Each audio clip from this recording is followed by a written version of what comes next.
Hello everyone, నేను మీ నేరెళ్ళ నిర్మలాను. నేను మీకు ఇప్పుడు అదే పార్కులో ఒక మంచి సీతాకోక చిలుక తాటి చెట్టుని చూపించబోతున్నాను.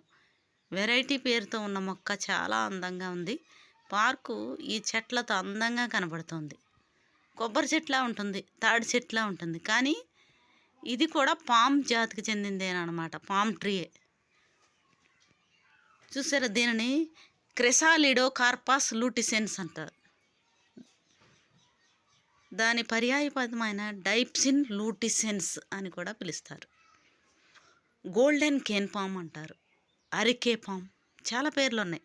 పసుపు పామ్, సీతాకోక చిలుక తాటి లేదా వెదురు పామ్ అరికేసి కుటుంబానికి చెందిన స్థానిక మడగాస్కర్ మరియు అండమాన్ దీవులు, Thailand, Vietnam, reunion, El Salvador, Cuba, Puerto Rico, canary దీవులు, ఇటువంటి చోట్ల అన్ని చోట్ల కూడా ఇవి పెరుగుతాయన్నమాట.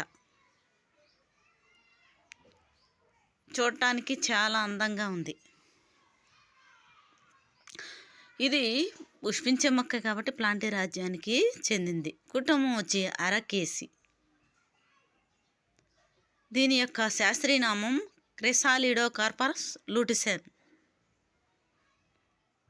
దాని స్థానిక వాతావరణంలో మొక్కను ల్యాండ్స్కేప్ స్పెసిమెన్గా, గోప్యత స్క్రీన్గా లేదా అనధికారిక హెడ్జ్గా భారీగా ఉపయోగించవచ్చు. దీనిని చెట్టుగా లేదా పొదగా పెంచవచ్చు. తూర్పు మడగాస్కర్ ప్రాంతాల్లో ఈ మొక్క పర్యావరణం మరియు మందుల ఉపయోగాలు కూడా ఉన్నాయి. ఇది ఒకప్పుడు ఫిషింగ్ నెట్లను తయారు చేయడానికి ఫైబర్ యొక్క మూలంగా ఉపయోగపడింది. ఈ వీడియో మీకు నచ్చినట్లయితే లైక్ చేయండి, షేర్ చేయండి అండ్ సబ్స్క్రైబ్ చేయండి. ఆకులు చూసారా ఎలా ఉన్నాయో? ఆకులు బూడిద కలర్లో కాండం మీద ఉంది. చూసారా, దీని యొక్క లేత కాండం మీద బూడిద కలర్లో ఉంది, తెల్లగా. శీతోష్ణ వాతావరణంలో చాలా ప్రజాదరణ పొందిన ఇంట్లో పెరిగే మొక్క. ఇంట్లో వేసుకోవచ్చు, అందం కోసం, అలంకరణ కోసం. అదుగు బూడిదలా కనిపిస్తుంది, కాండం మీద తెల్లగా ఉంది. ఇది ఇండోర్ వాయు కాలుష్య కారకాలను తగ్గిస్తుంది, కాలుష్యాన్ని తగ్గిస్తుంది అన్నమాట. వాతావరణంలో ఉన్న కార్బన్ డైఆక్సైడ్ని తీసుకునేది మనకి ఆక్సిజన్ ఇస్తుంది.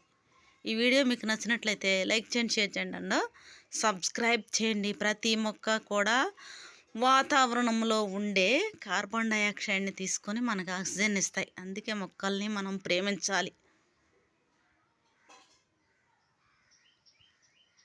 ఆకులు చాలా అందంగా ఉన్నాయి. ఆ పువ్వులు కూడా చాలా అందంగా ఉన్నాయి. నేను పువ్వులు పట్టుకొని చూశాను.